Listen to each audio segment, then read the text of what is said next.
بسم اللہ الرحمن الرحیم اقرأ باسم ربک الذی خلق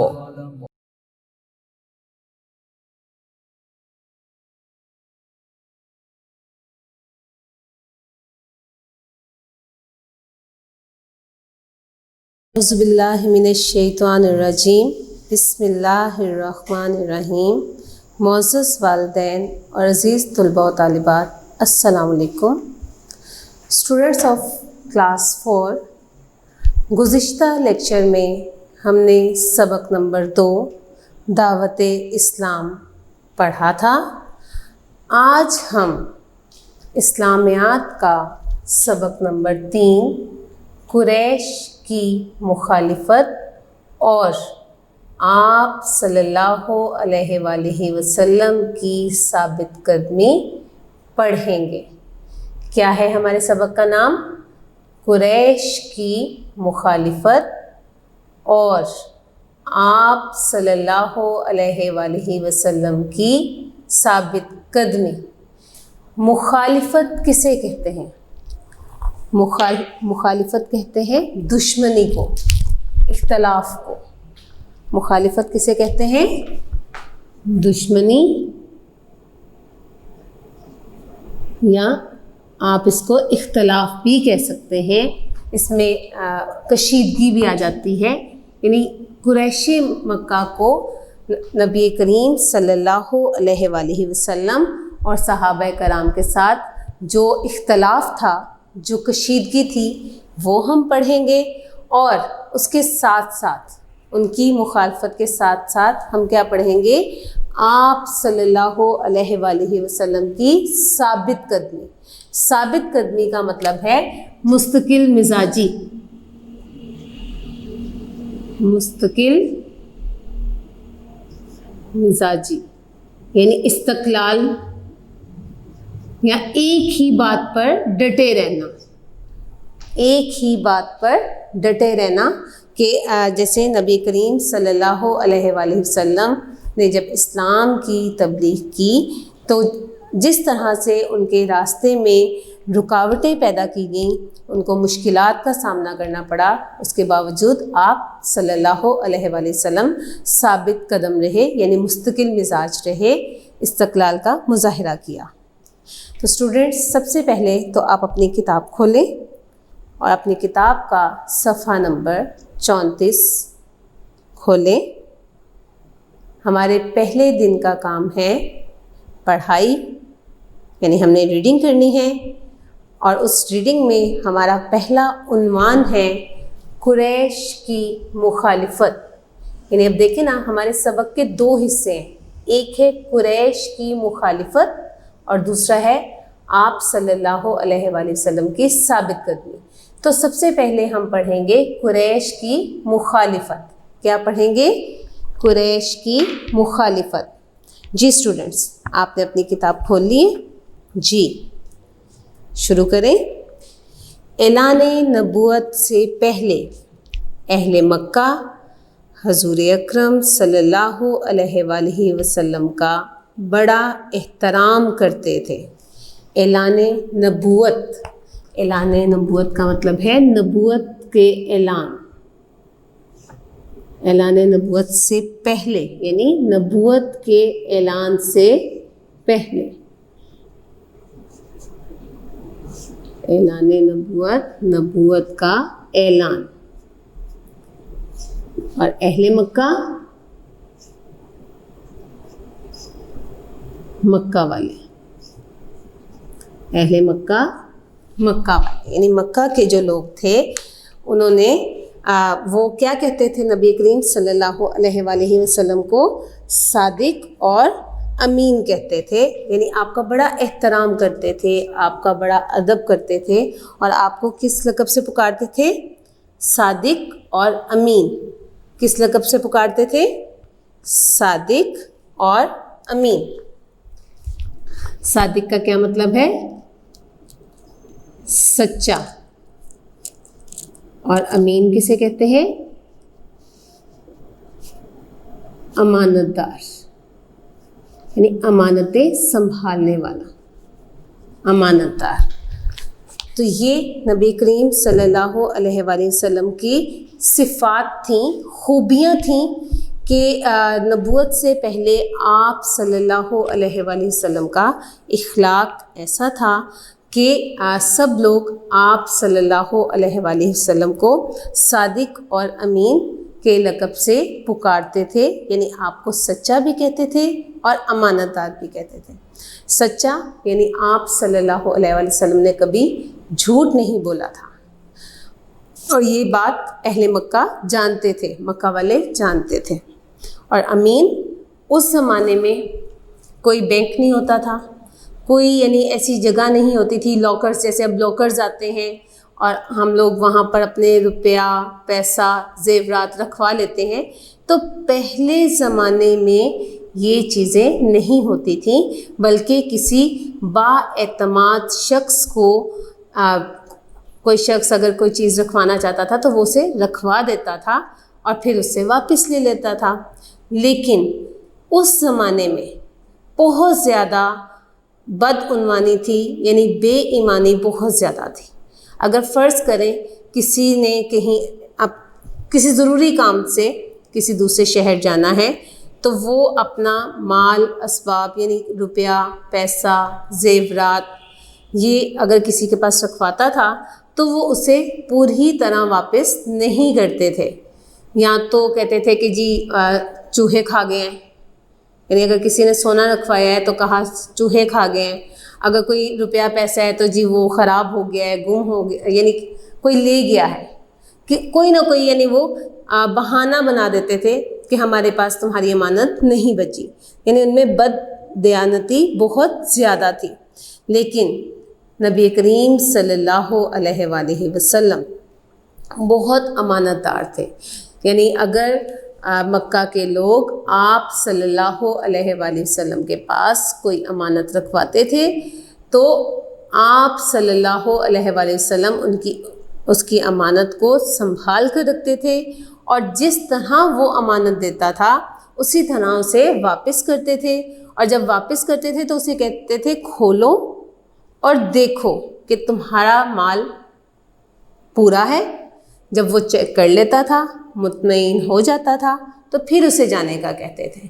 تو چونکہ انہوں نے دیکھا تھا کہ آپ صلی اللہ علیہ وآلہ وسلم ان کی امانتیں کتنی سنبھال کر رکھتے ہیں، تو انہوں نے آپ کو امین کا لقب دے دیا، یعنی ایماندار، امانت دار۔ لیکن جو ہی آپ صلی اللہ علیہ وآلہ وسلم نے لوگوں کو صرف ایک اللہ تعالیٰ کی طرف بلایا اور انہیں بت پرستی اور شرک سے منع فرمایا تو وہ بھڑک اٹھے۔ بت پرستی، بتوں کی پوجا کرنا۔ بت پرستی کیا ہے؟ بتوں کی پوجا کرنا۔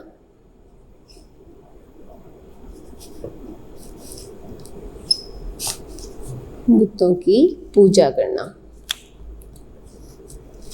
اور شرک، اللہ کے ساتھ کسی کو شریک کرنا، اور بھڑک اٹھے،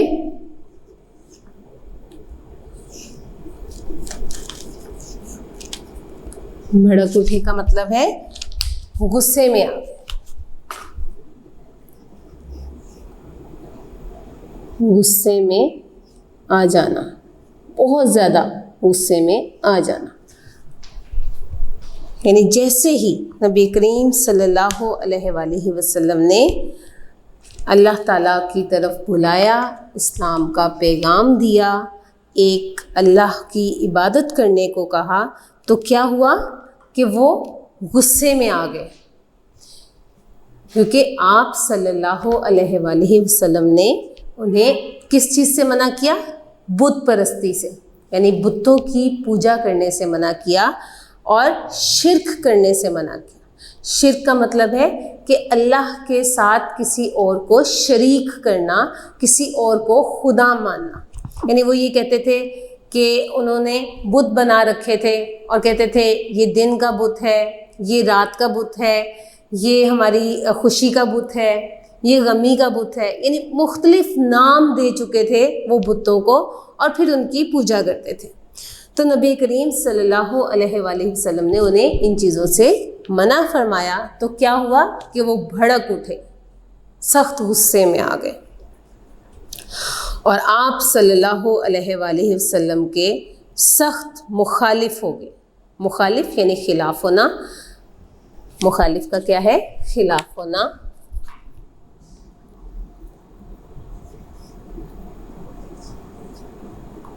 کہ وہ آپ صلی اللہ علیہ وآلہ وسلم کے سخت خلاف ہو گئے کہ یہ ہمارے باپ دادا کے دین کو کیوں غلط کہہ رہا ہے۔ وہ آپ صلی اللہ علیہ وآلہ وسلم سے بد کلامی کرتے۔ بد کلامی یعنی بد زبانی،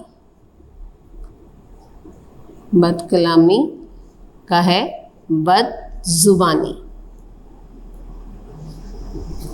کہ وہ آپ صلی اللہ علیہ وآلہ وسلم سے بد زبانی کرتے، یعنی برے طریقے سے پیش آتے۔ آپ صلی اللہ علیہ وآلہ وسلم کو شاعر اور دیوانہ کہتے۔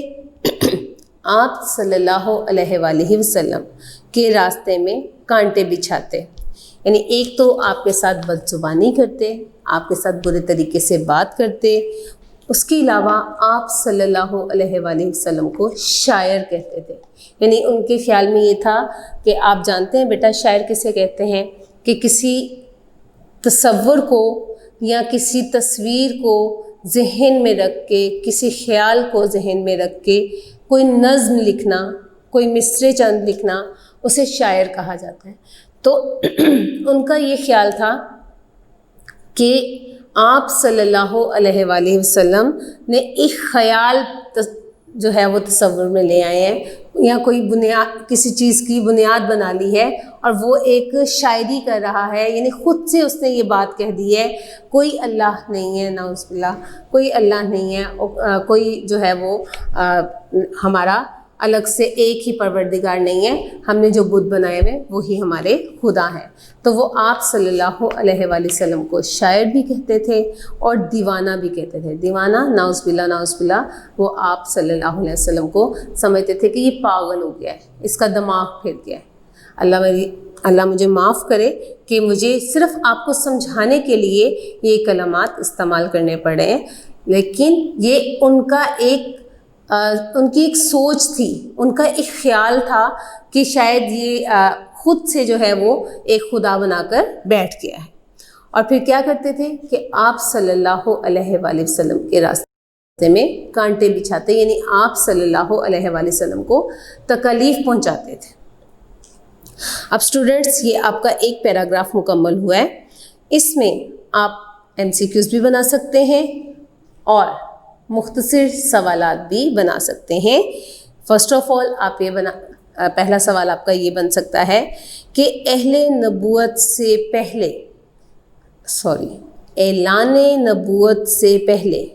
کیا لفظ ہے؟ اعلان نبوت سے پہلے اہل مکہ نبی کریم صلی اللہ علیہ وآلہ وسلم کے ساتھ کیسا سلوک کرتے تھے؟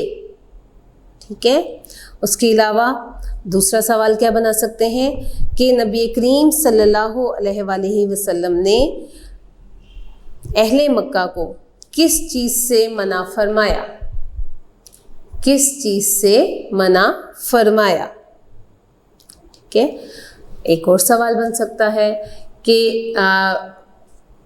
تبلیغ دین کے بعد یا اعلان نبوت کے بعد اہل مکہ آپ صلی اللہ علیہ وآلہ وسلم کو کیا کہتے تھے؟ کیا کہتے تھے؟ یعنی آپ سے بد کلامی کرتے تھے، آپ کو شاعر اور دیوانہ کہتے تھے۔ اس کے علاوہ آپ کے MCQs بھی بن سکتے ہیں کہ اہل مکہ آپ صلی اللہ علیہ وآلہ وسلم کے راستے میں کیا بچھاتے تھے؟ پھول، کانٹے، یا آپ کہہ سکتے ہیں گلاب بھی کہہ سکتے ہیں، تو جو درست ہوگا اس کو کر لیں۔ اس کے علاوہ کیا کہ آپ صلی اللہ علیہ وآلہ وسلم کو اعلان نبوت سے پہلے کیا لقب دیے گئے تھے؟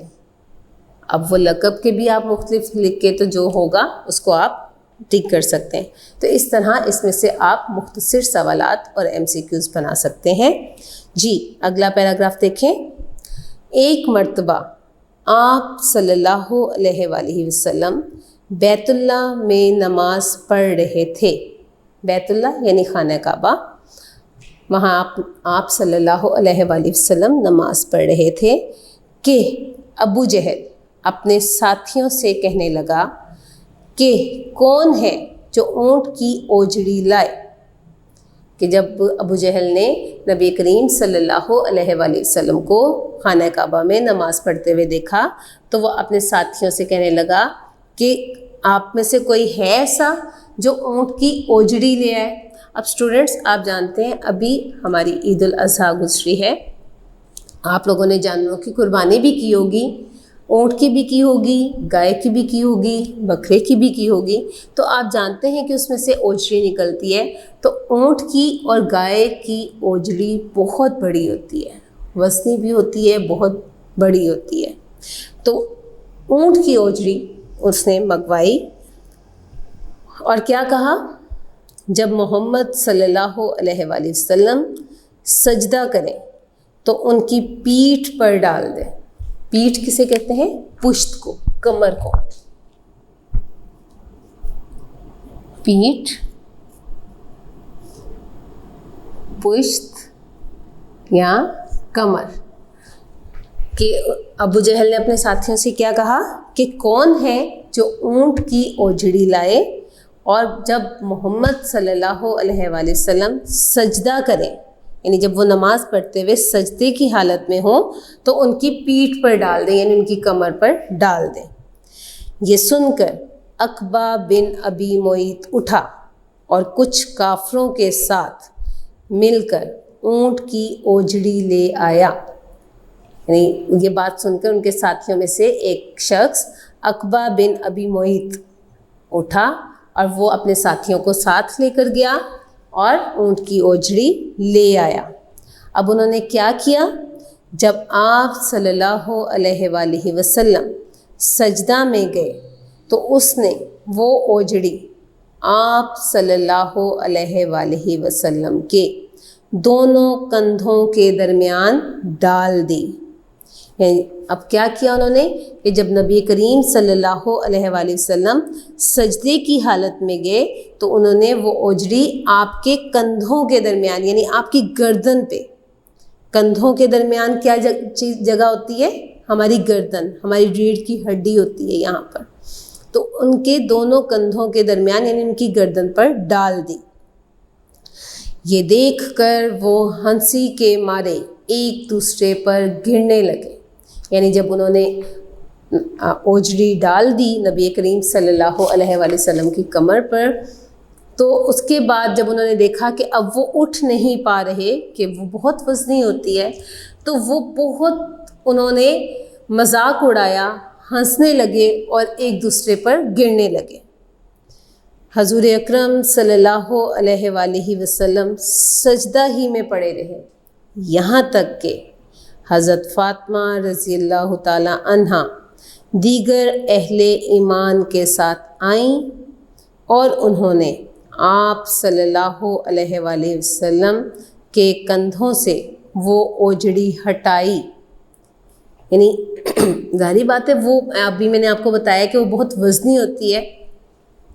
تو نبی کریم صلی اللہ علیہ وآلہ وسلم سجدے میں ہی رہے یہاں تک کہ کسی نے حضرت فاطمہ الزہرا رضی اللہ تعالیٰ عنہا کو خبر دی اور وہ دیگر اہل ایمان یعنی دیگر مسلمانوں کے ساتھ وہ آئیں اور انہوں نے آپ صلی اللہ علیہ وآلہ وسلم کے کندھوں سے اس اوجڑی کو ہٹایا. یعنی دیکھیں کتنی تکلیف ہے کہ وہ یہ کہتے تھے کہ نبی کریم صلی اللہ علیہ وآلہ وسلم اور صحابہ کرام رضی اللہ تعالیٰ عنہم کسی نہ کسی طرح دین اسلام کو چھوڑ دیں اور بتوں کی پوجا کرنا شروع کر دیں. تو اس کے لیے انہوں نے تکالیف دینی شروع کر دی. انہوں نے نہیں سوچا کہ ان کو کتنی تکلیف ہوگی، پریشانی ہوگی، وہ یہ نہیں سوچتے تھے. وہ بس یہ کہتے تھے کہ یا تو ہم انہیں جان سے مار دیں یا یہ اپنے یعنی دین اسلام کو چھوڑ کر دوبارہ بت پرستی کی طرف آ جائیں. اسلام کو پھیلنے سے روکنے کے لیے کفار نے نہ صرف حضور اکرم صلی اللہ علیہ وآلہ وسلم کو ہر طرح کی جسمانی اور ذہنی تکلیفیں پہنچائیں، بلکہ آپ صلی اللہ علیہ وآلہ وسلم کے صحابہ کرام رضی اللہ تعالی عنہم پر بھی ظلم و ستم کی انتہا کر دی۔ یعنی نبی کریم صلی اللہ علیہ وآلہ وسلم اسلام کی تبلیغ کرتے رہے اور کفار مکہ یعنی مکہ کے جو کافر تھے وہ اسلام کو پھیلنے سے روکنے کی پوری کوشش کرتے رہے، اور اس کوشش میں انہوں نے کیا کیا کہ نبی کریم صلی اللہ علیہ وآلہ وسلم اور صحابہ کرام رضی اللہ تعالی عنہم کو بے تحاشا جسمانی اور ذہنی تکلیفیں پہنچائیں، انہیں اذیتیں دیں کہ کسی نہ کسی طرح وہ دین اسلام کو چھوڑ دیں۔ تو اسٹوڈنٹس آپ دیکھیں یہ آپ کا پیراگراف بھی مکمل ہو گیا ہے، اور اس میں سے بھی آپ کے MCQs اور مختصر سوالات بن سکتے ہیں۔ یعنی ایک سوال بن سکتا ہے اونٹ کی اوجڑی کون لے آیا؟ اس کے علاوہ یہ بھی سوال بن سکتا ہے کہ کس نے اپنے ساتھیوں کو اونٹ کی اوجڑی لانے کو کہا؟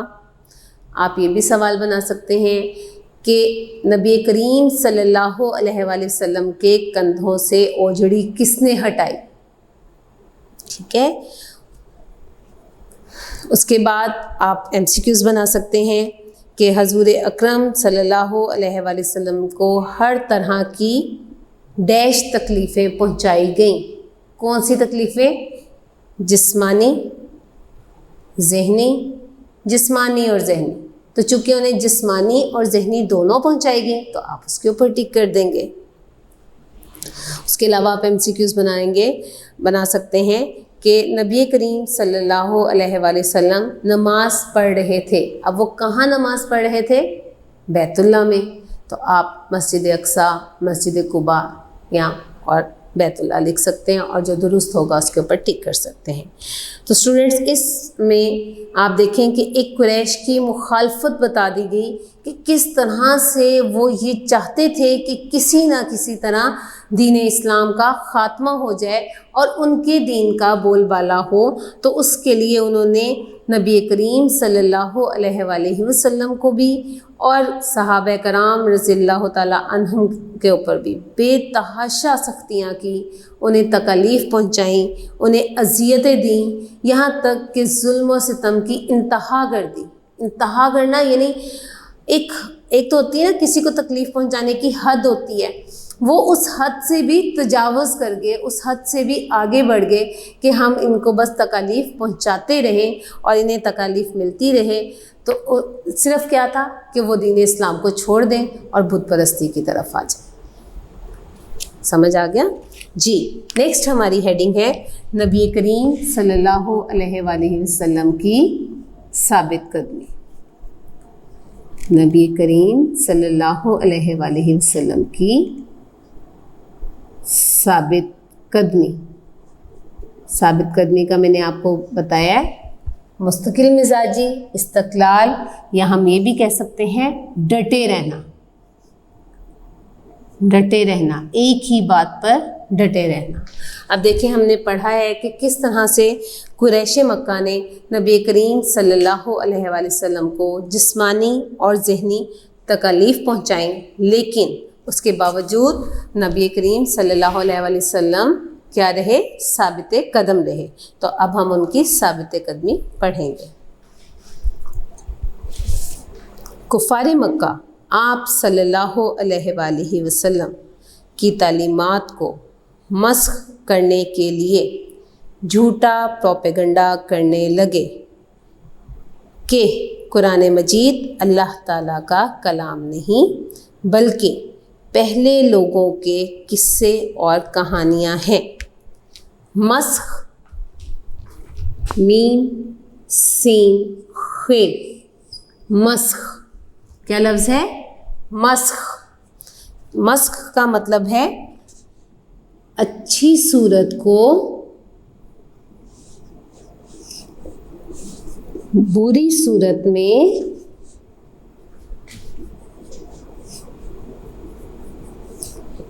تبدیل کرنا. اور پروپیگنڈا، پروپیگنڈا، اگر آپ کو یہ لفظ نہیں پڑھنا آتا تو آپ اس کو آرام آرام سے بھی پڑھ سکتے ہیں. پروپیگنڈا یعنی آپ اس کا یہ بھی لکھ سکتے ہیں تشہیر یا ڈھنڈورا. کیا کیا تھا انہوں نے کہ نبی کریم صلی اللہ علیہ وآلہ وسلم کی تعلیمات کو مسخ کرنے کے لیے، مسخ کرنے یعنی ان کی جو اچھی تعلیمات تھیں ان کو بری تعلیمات میں تبدیل کرنے کے لیے انہوں نے کیا کیا؟ پروپیگنڈا کیا، یعنی ڈھنڈورا پیٹنا شروع کر دیا، تشہیر کرنی شروع کر دی، جھوٹی باتیں پھیلانا شروع کر دی.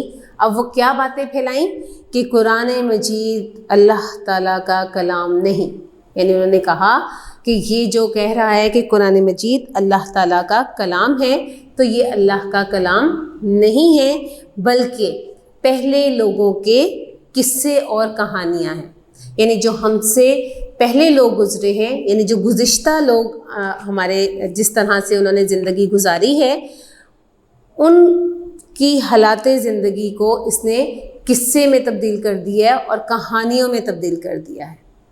یہ ان کا ایک یعنی انہوں نے کوشش کی کہ ہم لوگوں میں اس بات کو پھیلائیں گے تو لوگ اسلام قبول نہیں کریں گے. تو یہ ان کا ایک جھوٹا پروپیگنڈا تھا، ان کی جھوٹی باتیں تھیں جو کہ انہوں نے پھیلانے کی کوشش کی، لیکن جنہوں نے اسلام قبول کرنا تھا انہوں نے کر لیا. جب قریش نے آپ صلی اللہ علیہ وآلہ وسلم کے چچا حضرت ابو طالب سے کہا کہ وہ آپ صلی اللہ علیہ وآلہ وسلم کو تبلیغ کے کام سے روکیں. تبلیغ کا مطلب اشاعت کرنا یعنی اسلام کی تبلیغ کرنا. تو جب قریش نے دیکھا کہ ان کے یہ پروپیگنڈے بھی کسی کام نہیں آ رہے، جھوٹی باتیں بھی کام نہیں آ رہی اور لوگ اسلام قبول کر رہے ہیں، تو انہوں نے کیا کیا؟ انہوں نے نبی کریم صلی اللہ علیہ وآلہ وسلم کے چچا حضرت ابو طالب سے کہا کہ آپ اپنے بھتیجے کو روکیں کہ وہ ہمارے بتوں کو غلط نہ کہیں، اور اس کے لیے وہ جتنا پیسہ چاہتا ہے ہم اسے پیسہ بھی دینے کو تیار ہیں، ہم اسے مال و دولت دینے کو بھی تیار ہیں. ہم اگر وہ یہ چاہتا ہے کہ کسی مالدار شخص سے کی بیٹی سے وہ شادی کرے گا تو ہم اس کی شادی بھی کروا دیں گے. اگر وہ کسی جگہ پر رہنا چاہتا ہے یعنی کسی علاقے میں کسی جگہ پر قبضہ کر کے، جیسے پہلے وہ لوگ یہی کرتے تھے کہ وہ جنگ کرتے تھے اور اس جگہ پر قبضہ کر لیتے تھے. تو وہ یہ کہتے تھے قریش مکہ کہ اگر تمہارا بھتیجا یہ کہتا ہے کہ مجھے فلاں جگہ پر ایک اچھا سا گھر بنا دیں تو ہم وہ بھی بنا کر دینے کو تیار ہیں. اگر وہ ہم سے سونا چاندی روپیہ پیسہ مانگتا ہے تو ہم وہ بھی دینے کو تیار ہیں، لیکن اسے کہیں کہ وہ ہمارے بتوں کو غلط نہ کہے، ہمارے بتوں کو جھوٹا نہ کہے. ٹھیک ہے. تو جب انہوں نے یہ بات کہی تو آپ صلی اللہ علیہ وآلہ وسلم کے چچا نے کیا کہا کہ چلے میں بات کرتا ہوں. اب انہوں نے کیا کیا؟ وہ نبی کریم صلی اللہ علیہ وآلہ وسلم کے پاس آئے اور انہیں ساری بات بیان کی. تو آپ صلی اللہ علیہ وآلہ وسلم نے اپنے محترم چچا سے فرمایا، یعنی جب نبی کریم صلی اللہ علیہ وآلہ وسلم کو یہ بات کہی حضرت ابو طالب نے، تو انہوں نے بڑے آرام سے اور بہت پیار سے اپنے چچا محترم کو فرمایا. اب کیا فرمایا؟ آپ سب بچے اپنی کتاب کا صفحہ نمبر 35 دیکھیں. اللہ کی قسم اگر یہ لوگ میرے دائیں ہاتھ پر سورج اور بائیں ہاتھ پر چاند بھی رکھ دیں پھر بھی میں اپنا کام جاری رکھوں گا یہاں تک کہ اسلام پھیل جائے یا اسلام پھیلاتے ہوئے میری جان چلی جائے. یعنی کیا کہا نبی کریم صلی اللہ علیہ وسلم نے اپنے محترم چچا کو کہ اللہ کی قسم کہ یہ مجھے دنیاوی چیزیں دے رہے ہیں، یہ مجھے مال و دولت دے رہے ہیں، یہ مجھے گھر دے رہے ہیں، یہ مجھے سونا چاندی دے رہے ہیں، لیکن یہ تو دنیاوی چیزیں ہیں، یہ تو وہ مجھے دے سکتے ہیں. اگر میں ان سے یہ کہوں کہ یا اگر وہ مجھے آ کر یہ کہیں کہ ہم آسمان سے سورج اور چاند کو لا کر آپ کی ہتھیلیوں پر رکھ دیں گے اور آپ اسلام کو چھوڑ دیں، میں تب بھی اسلام کو نہیں چھوڑوں گا. دیکھیں یہ تو ناممکنات میں شامل ہے کہ جی سورج وہ توڑ کر لے آئیں یا چاند کو توڑ کر لے آئیں. یہ ممکن تو نہیں ہے نا، یہ بالکل ناممکن باتیں ہیں.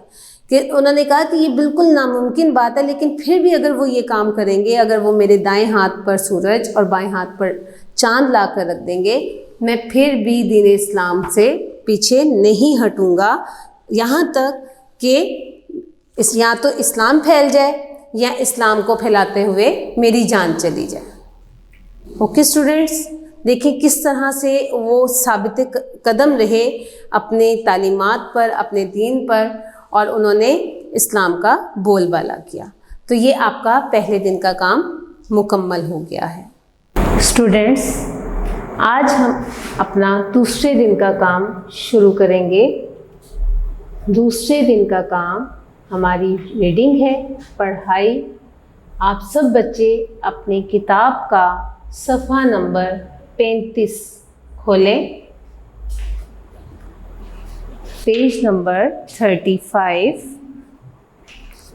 ہمارا عنوان ہے صحابہ کرام رضی اللہ تعالیٰ عنہم کی ثابت قدمی.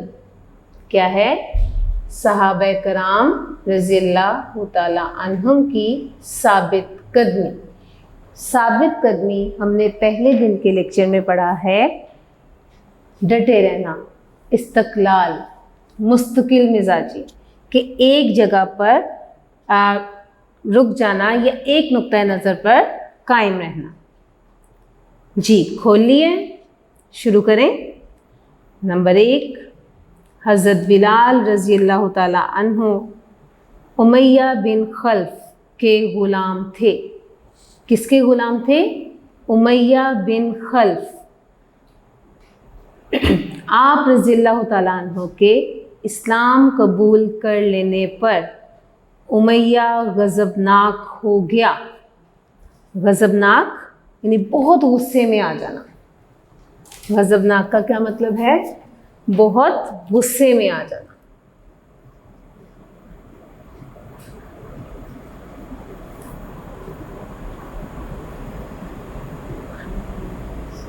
غضبناک، غصے میں آنا. کہ جب حضرت بلال رضی اللہ تعالیٰ عنہ کے آقا کو پتہ چلا کہ آپ نے اسلام قبول کر لیا ہے تو وہ بہت زیادہ غصے میں آ گیا. اس نے کیا کیا؟ آپ رضی اللہ تعالیٰ عنہ کی گردن میں رسی ڈال کر آوارہ لڑکوں کو کہتا کہ انہیں گھسیٹتے پھرو. یعنی اس کو اتنا غصہ آتا تھا اس کے حضرت بلال رضی اللہ تعالیٰ عنہ کے آقا کو کہ وہ انہیں سزائیں دیتا تھا، انہیں تکلیفیں پہنچاتا تھا. تو سب سے پہلے کیا تکلیف بتائیے؟ کہ ان کی گردن میں رسی ڈال دیتا تھا اور آوارہ لڑکوں کو، یعنی جو گلی میں پھرتے رہتے ہیں ہر وقت، ان لڑکوں کو کہتا تھا کہ انہیں اس رسی کے ساتھ گھسیٹتے پھرو. امیہ حضرت بلال رضی اللہ تعالیٰ عنہ کو بھوکا پیاسا رکھتا، یعنی تکلیفیں بھی دیتا اور کھانے کے لیے بھی کچھ نہیں دیتا تھا.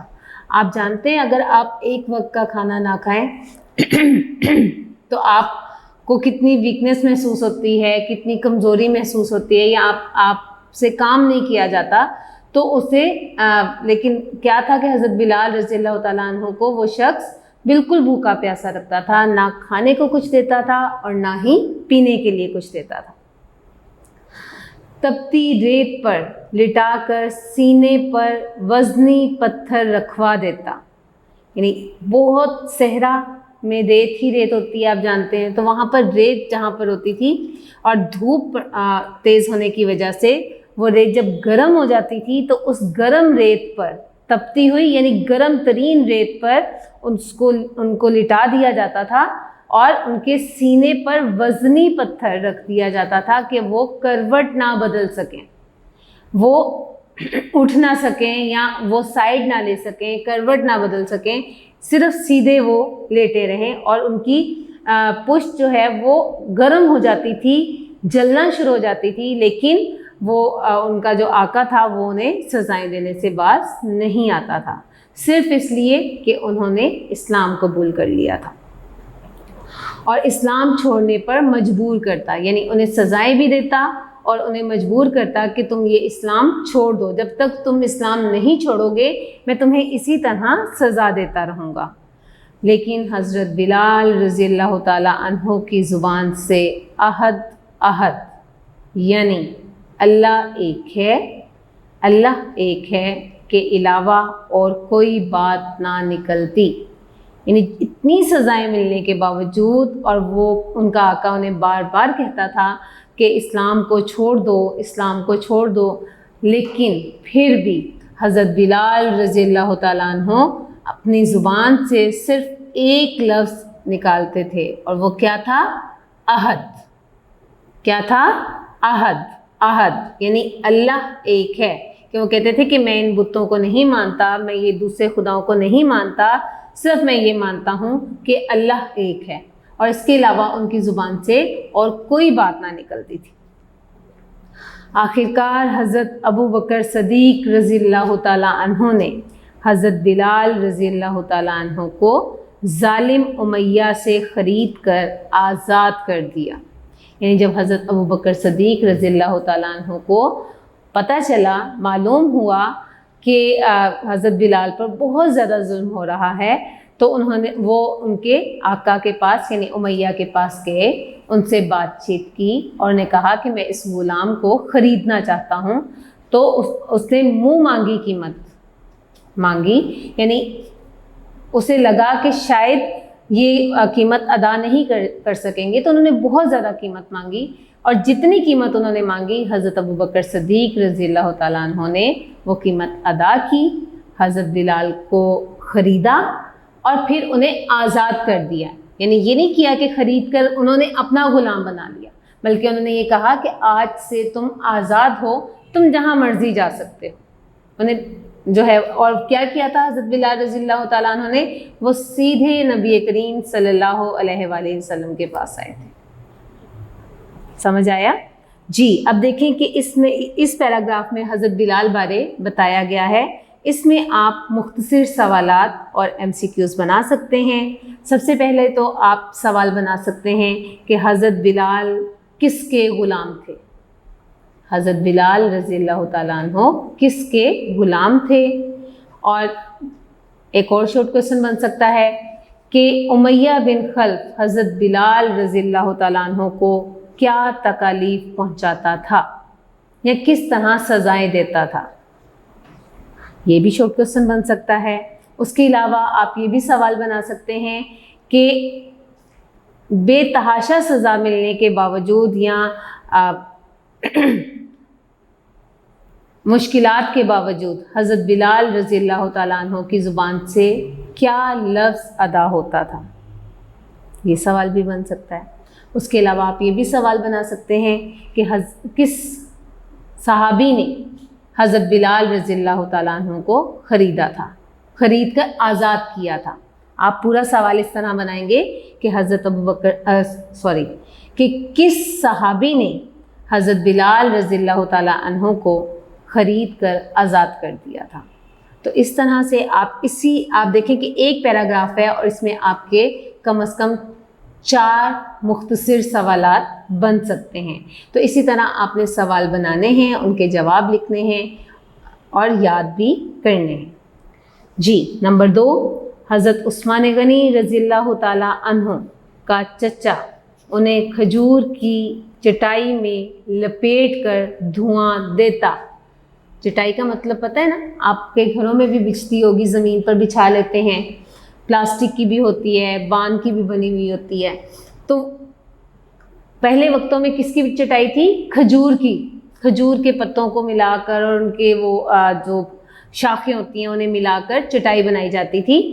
تو اس چٹائی میں لپیٹ کر آگ لگا دیتے، یعنی حضرت عثمان غنی کو لپیٹا جاتا تھا اور پھر اس میں آگ لگا دی جاتی تھی. تو اس کا جو دھواں بنتا تھا وہ دھواں ان کو دیا جاتا تھا تاکہ ان کا دم گھٹ جائے، یا تو وہ مر جائیں یا وہ اسلام کو چھوڑ دیں.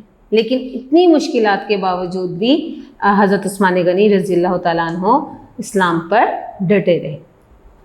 تو اس میں بھی آپ یہ بھی شارٹ کوسچن بنا سکتے ہیں کہ کس صحابی کا چچا انہیں کھجور کی چٹائی میں لپیٹ کر دھواں دیتا.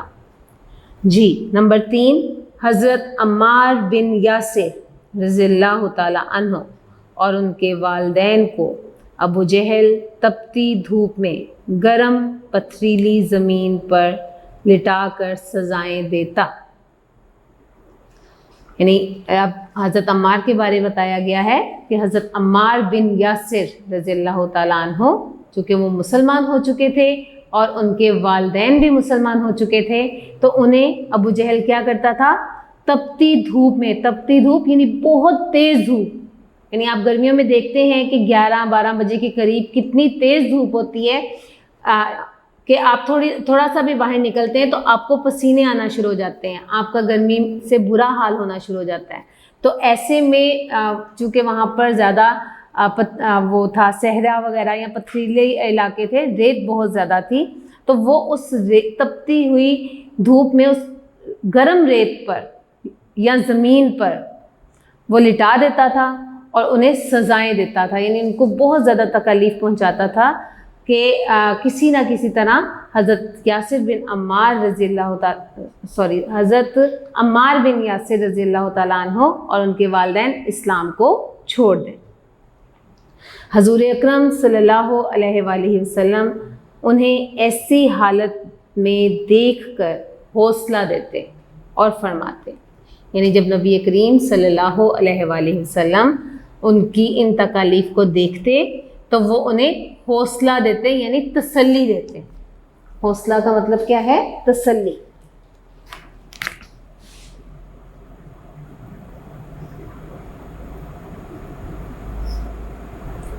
تسلی دیتے اور فرماتے، اے آل یاسر صبر کرنا، تمہارے لیے جنت ہے. آل یاسر یعنی یاسر کے گھر والے، ٹھیک ہے. آل کا مطلب یعنی ان کے گھر والے، ان کی اولاد، ان کی بیوی، ان کے والدین، سب کچھ. کہ اے آل یاسر صبر کرنا، تمہارے لیے جنت ہے. کہ اگر یہ تمہیں تکلیف دے رہا ہے اور اگر تم صبر کر سکتے ہو تو صبر کرو، کیونکہ تمہارے لیے جنت واجب ہو گئی ہے. یعنی تمہارے لیے جنت کے لیے لکھ دیا گیا ہے کہ تم جنت کے حقدار ہو. حضرت یاسر رضی اللہ تعالیٰ عنہ ابو جہل کے اس تشدد کی وجہ سے شہید ہو گئے.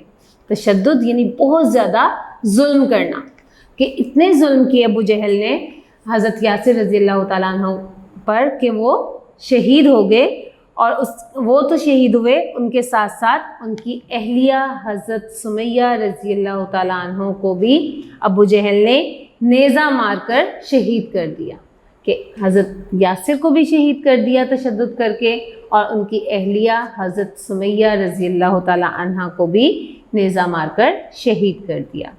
اب ان کے بارے میں بھی آپ مختصر سوالات بنا سکتے ہیں کہ نبی کریم صلی اللہ علیہ وآلہ وسلم نے حضرت عمار بن یاسر کی تکلیف دیکھ کر کیا ارشاد فرمایا. ٹھیک ہے.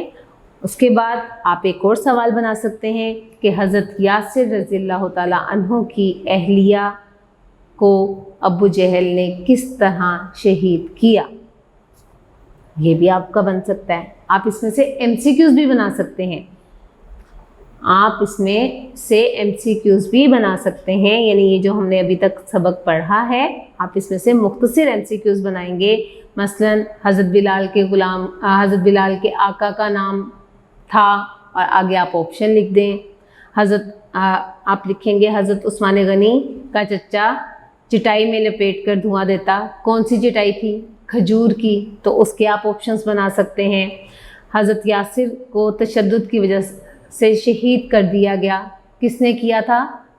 حضرت یاسر کو ابو جہل نے. ٹھیک ہے.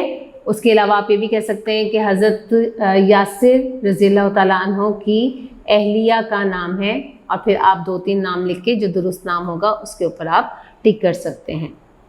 جی نیکسٹ ہے حضرت خباب بن ارت. اب ایک چیز اسٹوڈنٹس آپ دیکھیں کہ یہاں پر حضرت خباب کے بعد رضی اللہ تعالیٰ عنہ ہے اور پھر بن ارت ہے. بن کا مطلب ہوتا ہے بیٹا، اور ارت کا مطلب یہ ہے کہ حضرت خباب کے والد کا نام، کہ ارت کا بیٹا خباب. تو چونکہ ان کے والد نے اسلام قبول نہیں کیا تھا، وہ مسلمان نہیں تھے، اس لیے ان کے نام کے اوپر رضی اللہ تعالیٰ عنہ نہیں لکھا گیا. حضرت خباب رضی اللہ تعالیٰ عنہ کے نام کے اوپر لکھا گیا ہے کیونکہ انہوں نے اسلام قبول کیا تھا، لیکن ان کے والد نے اسلام قبول نہیں کیا تھا، اس لیے اس کے اوپر رضی اللہ تعالیٰ عنہ نہیں لکھا گیا. حضرت خباب رضی اللہ تعالیٰ عنہ بن ارت کو قریش دہکتے انگاروں پر لٹا دیتے اور ایک شخص ان کی چھاتی پر پاؤں رکھ دیتا. ان کی چربی پگھلتی جس سے انگارے بجھ جاتے. ان کی پشت جلنے سے داغدار ہو گئی تھی. اب دیکھیں اس میں کیا بتایا ہے؟ دہکتے انگارے. دہکتے انگارے یعنی آپ دیکھیں جب آپ گھر میں کوئی باربیکیو کرتے ہیں تو آپ کوئلوں کو جلاتے ہیں. جب وہ کوئلے بہت زیادہ جل جاتے ہیں تو سرخ ہو جاتے ہیں نا. پھر اس کے اوپر آپ نے جو بھی کھانا بنانا ہوتا ہے یا جو بھی کچھ کرنا ہوتا ہے آپ اس کے اوپر کرتے ہیں، لیکن وہ کوئلے کتنے سرخ اور دہک رہے ہوتے ہیں. تو وہ جو سرخ ہو رہے ہوتے ہیں ان کا مطلب کیا ہے؟ دہکتے ہوئے، بہت زیادہ، یعنی ان کے اندر آگ بھری ہوئی ہوتی ہے. تو وہ انگارے ہوتے ہیں. کوئلوں کو جلا کر جب سرخ کر لیا جاتا ہے تو وہ پھر دہکتے ہوئے انگارے بن جاتے ہیں. تو اس طرح کے دہکتے ہوئے انگاروں پر حضرت خباب رضی اللہ تعالیٰ عنہ بن ارت کو لٹا دیا جاتا تھا، اور ان کے چھاتی پر یعنی ان کے سینے پر ایک شخص پاؤں رکھ دیتا تھا کہ وہ کروٹ نہ بدل سکیں، نہ تو اٹھ سکیں اور نہ ہی کروٹ بدل سکیں. اور پھر کیا ہوتا تھا کہ ان کی کمر جل جاتی تھی. ماس جو ہے جسم کا جو اوپر کا حصہ ہے وہ جل جاتا تھا بالکل، اور چربی پگھلنا شروع ہو جاتی تھی. یعنی ہمارے جسم کے اندر جو چربی ہوتی ہے وہ پگھلتی تھی. وہ پگھلنے کے بعد وہ انگارے بجھ جاتے تھے، یعنی اتنا زیادہ جل جاتا تھا ان کا جسم کہ چربی پگھل کے وہ انگارے بجھتے تھے. تو پھر ان کی سزا ختم ہوتی تھی، اور ان کی پشت یعنی ان کی پیٹھ جو ہے وہ جگہ جگہ سے جلنے کے نشان ہو گئے تھے. داغدار ہو گئی تھی، یعنی جگہ جگہ پر جلنے کے نشان ہو گئے تھے. ان سب تکالیف اور ظلم و ستم کے باوجود حضور اکرم صلی اللہ علیہ وآلہ وسلم اور آپ صلی اللہ علیہ وآلہ وسلم کے صحابہ کرام رضی اللہ تعالیٰ عنہ کی ثابت قدمی اور استقلال میں ذرہ بھر کمی نہ ہوئی. یعنی اتنی زیادہ تکالیف دی گئیں حضرت بلال کو، حضرت عثمان غنی کو، حضرت عمار بن یاسر رضی اللہ تعالیٰ عنہ کو، حضرت خباب رضی اللہ تعالیٰ عنہ کو. اس کے علاوہ مزید بہت سے صحابہ کرام رضی اللہ تعالیٰ عنہ ہیں جنہیں مختلف تکالیف دی گئیں، لیکن ان سب تکالیف اور ظلم و ستم کے باوجود نبی کریم صلی اللہ علیہ وآلہ وسلم بھی اور صحابہ کرام رضی اللہ تعالیٰ عنہم بھی ثابت قدم رہے، اور ان میں ذرا بھی کمی نہیں آئی ثابت قدمی میں، یا ان کے صبر میں کمی نہیں آئی. تو اسٹوڈنٹس اس میں سے آپ دیکھ سکتے ہیں آپ کے مختلف شارٹ کویسچنز بھی بن سکتے ہیں اور MCQs بھی بن سکتے ہیں جو آپ نے بنانے ہیں. ہمارا نیکسٹ عنوان ہے قریش کی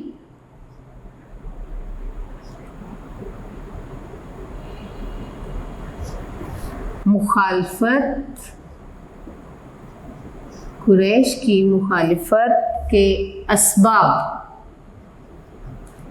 یعنی قریش کیوں مخالفت کرتے تھے، کیوں کہتے تھے کہ ہم نے اللہ کو نہیں ماننا یا ہم نے نبی کو نہیں ماننا، ان کے کیا اسباب تھے، کیا وجوہات تھیں، کیا وجہ تھی کہ وہ کہتے تھے کہ ہم نے نہیں ماننا، کیوں مخالف تھے، کیوں خلاف تھے اسلام کے، مسلمانوں کے اور نبی کریم صلی اللہ علیہ وآلہ وسلم کے۔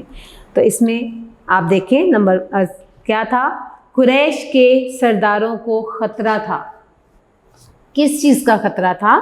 نمبر 1، اگر اسلام پھیل گیا تو ان کی سرداری ختم ہو جائے گی، یعنی سب سے پہلا خطرہ کیا تھا کہ اگر اسلام پھیل گیا، ہر طرف اسلام کا بول بالا ہو گیا تو ان کی سرداری ختم ہو جائے گی، ان کی چودراہٹ ختم ہو جائے گی، یعنی وہ یہ کہتے تھے کہ ہم اگر امیر ہیں، کیونکہ وہاں پر قریش میں زیادہ تر مالدار لوگ تھے، بہت زیادہ امیر لوگ تھے، تو وہ یہ کہتے تھے کہ اگر ہم نے اسلام قبول کر لیا اور ہم نے محمد صلی اللہ علیہ وآلہ وسلم کی پیروی شروع کر دی تو پھر جو ہماری ایک بادشاہت ہے، ہماری ایک جاگیرداری ہے، وہ ختم ہو جائے گی، ہمیں جھکنا پڑے گا، جو کہ وہ جھکنا نہیں چاہتے تھے۔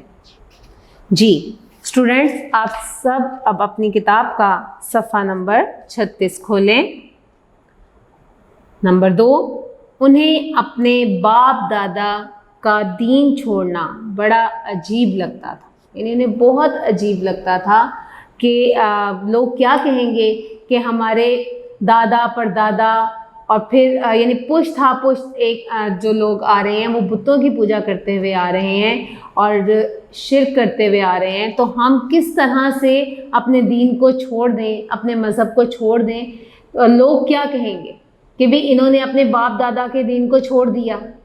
تو اس لیے انہیں یہ بھی ان کی مخالفت کا ایک سبب تھا کہ انہیں بڑا عجیب لگتا تھا کہ وہ اپنے باپ دادا کے دین کو چھوڑ دیں گے۔ نمبر 3، کچھ لوگ صرف بنو ہاشم سے دشمنی کی وجہ سے اسلام کی مخالفت کر رہے تھے۔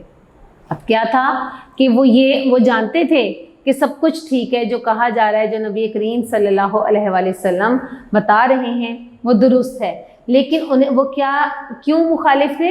کیونکہ انہیں بنو ہاشم اچھے نہیں لگتے تھے، وہ شروع سے بنو ہاشم کے خلاف تھے، کیونکہ نبی کریم صلی اللہ علیہ وآلہ وسلم کا تعلق سلسلہ خاندان بنو ہاشم سے تھا، تو چونکہ اور جو ان کے مخالف تھے انہیں لگتا تھا کہ بھی بنو ہاشم کے ہم خلاف ہیں، تو انہی کے خاندان کا ایک شخص کہہ رہا ہے کہ ایک اللہ کی عبادت کرو، تو انہوں نے مخالفت کی کہ ہم ایک اللہ کی عبادت نہیں کریں گے۔ اور کچھ تکبر کی وجہ سے اسلام قبول نہیں کر رہے تھے۔ تکبر یعنی غرور، کہ کچھ لوگوں کو غرور تھا کہ ہم اپنے مذہب کو چھوڑ دیں، ہم اپنے دین کو چھوڑ دیں۔ غرور تھا ان کے اندر پیسے کا، اپنے ایک رتبے کا، تو اس غرور کی وجہ سے انہوں نے اسلام قبول نہیں کیا۔ جی نمبر 4، قریش مکہ بتوں کی پوجا کرتے تھے۔ اس مقصد کے لیے انہوں نے خانہ کعبہ میں 360 بت رکھے ہوئے تھے، 360 کہ کیا تھا کہ قریش مکہ کے جو لوگ تھے وہ کس کی پوجا کرتے تھے؟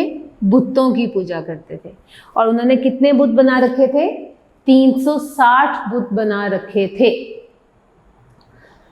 جی نیکسٹ ہے، قریش مکہ کہتے کہ اللہ تعالیٰ نے کسی فرشتے کو کیوں نبی مقرر نہیں کیا، یعنی اب ایک اور ان کا جو ہے وہ وجہ تھی، وہ یہ کہتے تھے کہ اگر یہ اللہ کا نبی ہے تو اللہ نے ایک عام انسان کو نبی بنا کر کیسے بھیج دیا؟ اگر یہ ایک اللہ کا ولی ہوتا، اللہ کا نبی ہوتا، تو اللہ تعالیٰ کسی فرشتے کو بھیجتے، وہ ہم سے الگ ہوتا، وہ عام انسان نہ ہوتا۔ تو وہ یہ کہتے تھے کہ نبی کریم صلی اللہ علیہ وآلہ وسلم تو ہم انسانوں میں سے عام انسان ہیں، تو وہ اللہ کے نبی کیسے ہو سکتے ہیں؟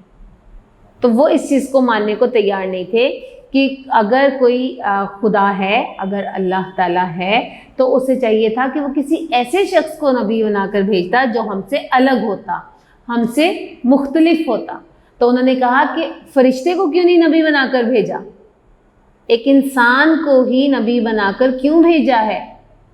تو یہ بھی ان کی ایک وجہ تھی مخالفت کی کہ انسان کبھی بھی نبی نہیں ہو سکتے، یہ ان کا لاجک تھا۔ جی، وہ اپنی جہالت اور ہٹ دھرمی کی بنا پر اسلام قبول نہیں کرنا چاہتے تھے۔ ہٹ دھرمی ضد، یعنی ایک تو جہالت تھی، جاہل تھے، اور ایک ان کے اندر ہٹ دھرمی تھی، ہٹ دھرمی ضد، کہ وہ اپنی ضد میں، اپنی انا کی ضد میں وہ کہتے تھے کہ ہم اسلام قبول نہیں کریں گے۔ اور کچھ کیا کہ جہالت تھی، وہ یہ نہیں سوچتے تھے کہ وہ جن بتوں کی پوجا کرتے ہیں ان بتوں کو انہوں نے اپنے ہاتھ سے تراشا ہے، اپنے ہاتھ سے بنایا ہے۔ تو جو اب آپ دیکھیں، جو ہاتھ سے بنی ہوئی چیز ہے وہ ہماری ضرورتوں کو کیسے پورا کر سکتی ہے؟ وہ تو نہیں کر سکتی، لیکن یہ ان کی جہالت تھی۔ وہ کہتے تھے کہ نہیں جی، بت ہی ہمارے لیے سب کچھ ہیں، ہم اس کے علاوہ کسی اللہ کو نہیں مانتے۔ یہی وہ بنیادی اسباب تھے جن کی وجہ سے کفار مکہ میں دعوت اسلام کی، کفار مکہ نے، بیٹا یہاں پہ میں لکھا ہوا ہے، میں نہیں آئے گا، نے آئے گا، کہ کفار مکہ نے دعوت اسلام کی شدید مخالفت کی۔ کہ یہ اوپر ہم نے جو وجوہات پڑھی ہیں، جو اسباب پڑھے ہیں، ان اسباب کی وجہ سے انہوں نے مخالفت کی دین اسلام کی، اور حضور اکرم صلی اللہ علیہ وآلہ وسلم اور اہل ایمان پر ظلم و ستم کیا۔ کہ ایک ان کے اندر یہ تھا کہ ہماری سرداری ختم ہو جائے گی، انہیں اپنے باپ دادا کا دین چھوڑنا بہت عجیب لگتا تھا۔ کچھ لوگ بنو ہاشم سے دشمنی کی وجہ سے اسلام قبول نہیں کر رہے تھے، کچھ تکبر کی وجہ سے نہیں کر رہے تھے، کچھ یہ کہتے تھے کہ کسی فرشتے کو کیوں نہیں بھیجا گیا، اور سب سے مین کیا کہ ان کے اندر جہالت اور ہٹ دھرمی تھی، جس کی بنا پر انہوں نے اسلام قبول نہیں کیا یا اسلام کی مخالفت کی۔ بعد میں تو کافی لوگوں نے اسلام قبول کیا تھا، جب فتح مکہ ہوا تھا تو اس کے بعد بہت سے لوگ جو ہیں وہ مسلمان ہو گئے تھے، لیکن اس وقت انہوں نے شدید مخالفت کی تھی، وہ خلاف تھے کہ یہ دین جو ہے وہ صحیح دین نہیں ہے۔ اور کیا کیا تھا کہ انہوں نے نبی کریم صلی اللہ علیہ وآلہ وسلم پر اور اہل ایمان پر بہت زیادہ ظلم کیا تھا۔ کفار مکہ کے ظلم و ستم کے باوجود آپ صلی اللہ علیہ وآلہ وسلم اور دیگر اہل ایمان ثابت قدم رہے۔ کہ کفار مکہ نے جتنا بھی ظلم و ستم کر لیا، جتنی بھی تکالیف پہنچا دیں، اس کے باوجود نبی کریم صلی اللہ علیہ وآلہ وسلم اور دیگر اہل ایمان، یعنی جو صحابہ کرام رضی اللہ تعالیٰ عنہم تھے، جو دوسرے مسلمان تھے، وہ اپنے دین پر ثابت قدم رہے، یعنی ایک جگہ پر ڈٹے رہے۔ اب اسٹوڈنٹس آپ دیکھ سکتے ہیں کہ قریش کی مخالفت کے اسباب میں سے آپ MCQs بھی بنا سکتے ہیں اور شارٹ کوسچنس بھی بنا سکتے ہیں۔ یعنی ایک تو آپ یہ بھی بنا سکتے ہیں کہ قریش کی مخالفت، قریش نے مخالفت کیوں کی، اس کے اسباب بیان کریں۔ یہ تو تھوڑا لمبا ہو جائے گا، لیکن اگر آپ بالکل شارٹ بنانا چاہیں تو آپ MCQs میں بنا سکتے ہیں کہ قریش کے سرداروں کو خطرہ تھا۔ اب کیا خطرہ تھا، اس میں آپ آپشنس لکھ دیں، کوئی ایک آپشن درست لکھ دیں اور باقی 2 غلط لکھ دیں۔ اس کے علاوہ آپ یہ بنا سکتے ہیں کہ انہیں اپنے باپ دادا کا دین چھوڑنا کیسا لگتا تھا، عجیب لگتا تھا، تو آپ اس کے آپشنس لکھ دیں۔ کچھ لوگ کس سے دشمنی کی وجہ سے اسلام کی مخالفت کر رہے تھے، کس سے دشمنی تھی، بنو ہاشم سے، تو آپ بنو ہاشم لکھ لیں، بنو کینکا لکھ لیں، اور اوس لکھ لیں، خزرج لکھ لیں، ان میں سے جو درست آپشن ہوگا اس پر ٹک کر لیں۔ خانہ کعبہ میں بت رکھے گئے تھے، کتنے بت رکھے گئے تھے، آپ وہ تعداد کو لکھ سکتے ہیں 340 350 360 اس طرح سے، اور سوال بنا سکتے ہیں کہ قریش مکہ کس بنا پر اسلام قبول نہیں کرنا چاہتے تھے؟ اپنی جہالت اور ہٹ درمی کی وجہ سے. تو یہ بھی آپ کا شارٹ کوسچن بن سکتا ہے. تو اسٹوڈنٹس، یہ جو ہم نے دوسرے دن کا کام کیا ہے، یہ آپ کی ریڈنگ مکمل ہو گئی ہے، اور اس میں جتنے بھی ہم نے یہ سبق پڑھا ہے اس میں سے کم از کم آپ نے 5 سے 6 مختصر سوالات اور 5-6 MCQs نکالنے ہیں، یاد کرنے ہیں، اور پھر انہیں کاپی پر لکھنا ہے. یہ آپ کا دوسرے دن کا کام مکمل ہو گیا ہے. جی اسٹوڈنٹس، اب ہم اپنا تیسرے دن کا کام شروع کریں گے جو کہ آپ کی مشق ہے. تیسرے دن کا کام شروع کریں گے، یہ ہماری مشق ہے. اس میں آپ دیکھیں اپنی کتاب کا صفحہ نمبر 36، صفحہ نمبر 36 دیکھیں.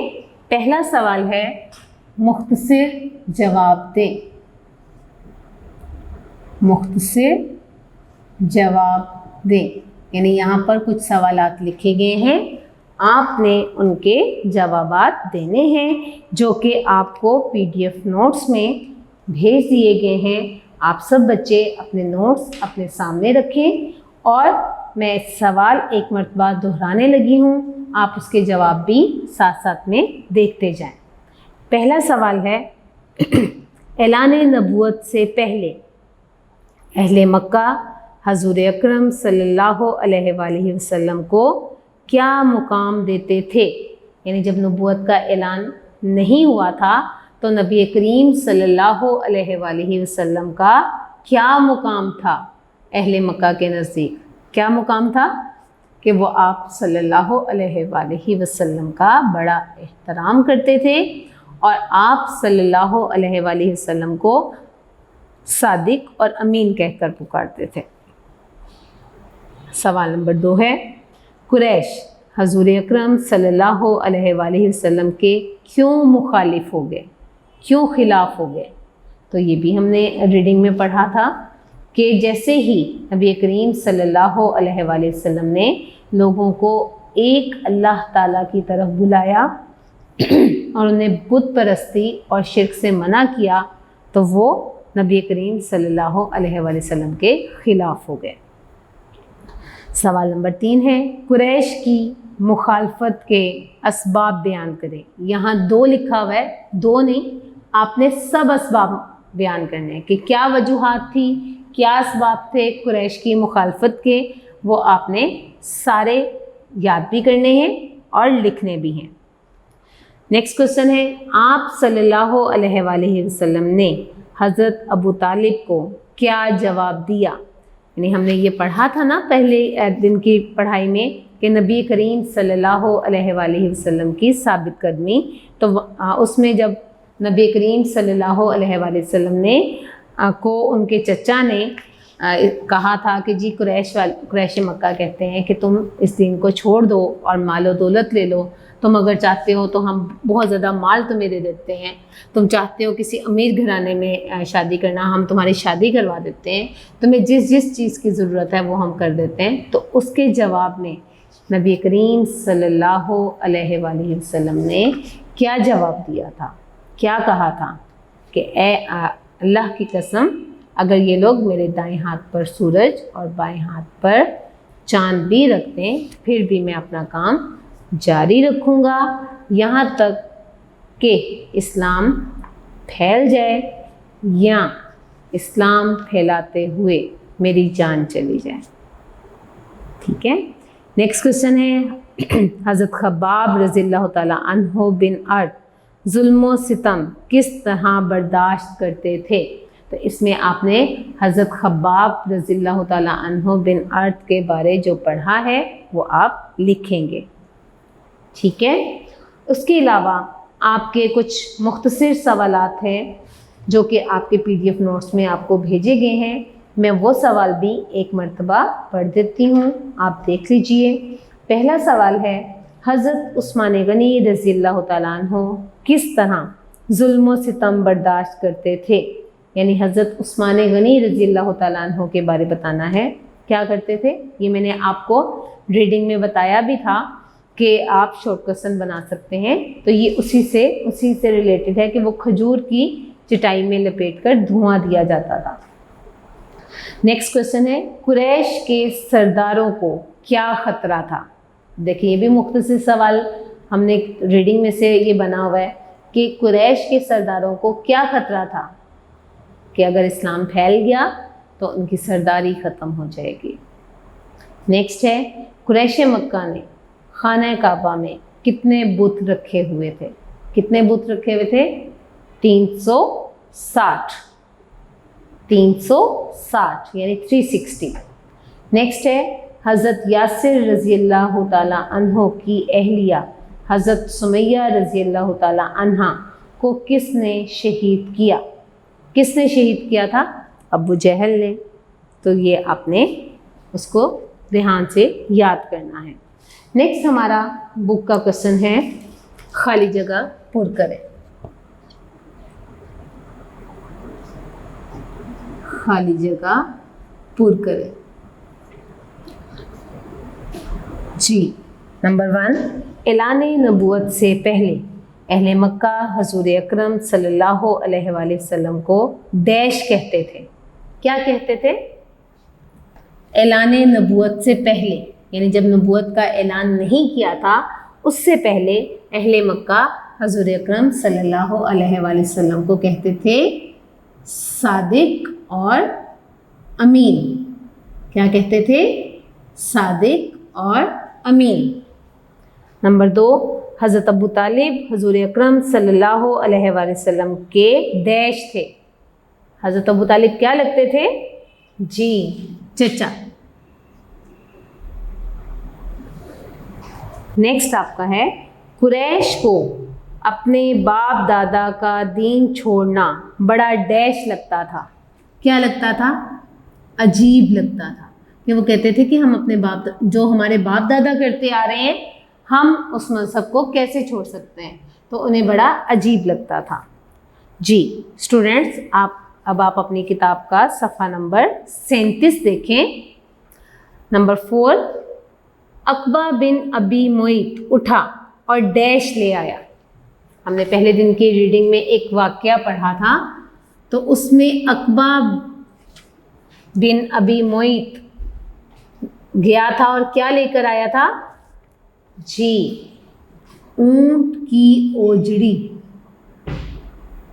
اونٹ کی اوجڑی.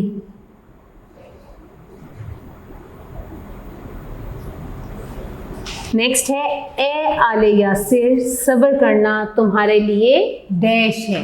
کیا ہے؟ جنت ہے. جب نبی کریم صلی اللہ علیہ وآلہ وسلم نے آل یاسر کو کیا کہا تھا؟ صبر کرنا تمہارے لیے ڈیش ہے یعنی تمہارے لیے جنت ہے. یہ آپ کی خالی جگہ مکمل ہو گئی ہے. نیکسٹ ہمارا سوال ہے کالم الف کو کالم بے سے ملائیں. کالم الف کو کالم بے سے ملائیں. اب اسٹوڈنٹس میں نے آپ کو پہلے بھی بتایا تھا کہ یہاں پر آپ کی اسٹیٹمنٹس بڑی ہیں تو میں بورڈ پر ساری نہیں لکھوں گی. کتاب آپ کے سامنے موجود ہے. میں یہاں پر ان کے حرفی نمبر لکھنے لگی. یعنی کالم الف اور کالم بے میں ان کے حرفی نمبر لکھوں گی. الف بے جیم دال ہے. اسی طرح الف بے جیم دال ہے. تو آپ نے بک پر اپنے کالمز کو ویسے ہی ملانا ہے. میں یہاں پر حرفی نمبرز کو ملا کر آپ کو گائیڈ کر رہی ہوں, آپ کی رہنمائی کر رہی ہوں.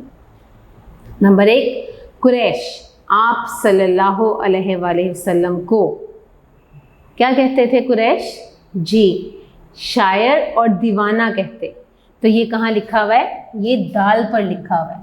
اس کا مطلب کیا ہے کہ آپ نے الف کو دال کے ساتھ ملا دینا ہے.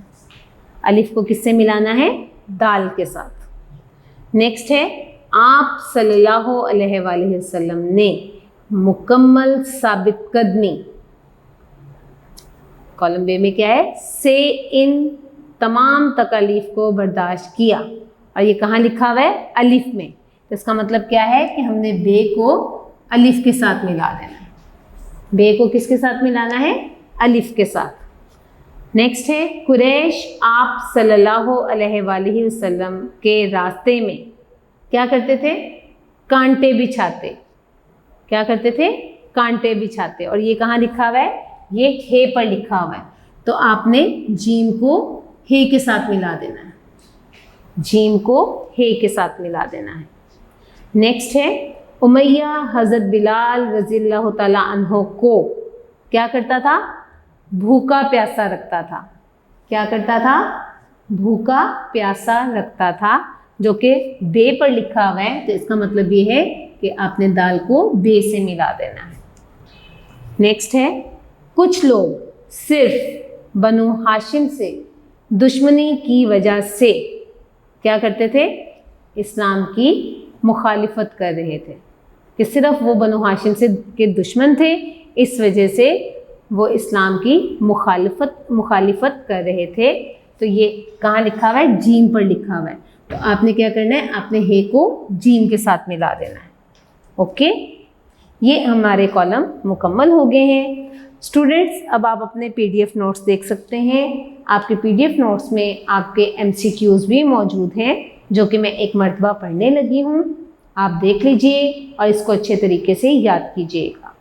نمبر 1، حضرت بلال رضی اللہ تعالیٰ عنہ ڈیش کے غلام تھے، امیہ بن خلف، حضرت محمد صلی اللہ علیہ وآلہ وسلم، حضرت خباب رضی اللہ تعالیٰ عنہ، تو کس کے غلام تھے، جی امیہ بن خلف کے، تو آپ نے اس کے اوپر دائرہ لگا دینا ہے، اس کے حرفی نمبر پر دائرہ لگا دینا ہے۔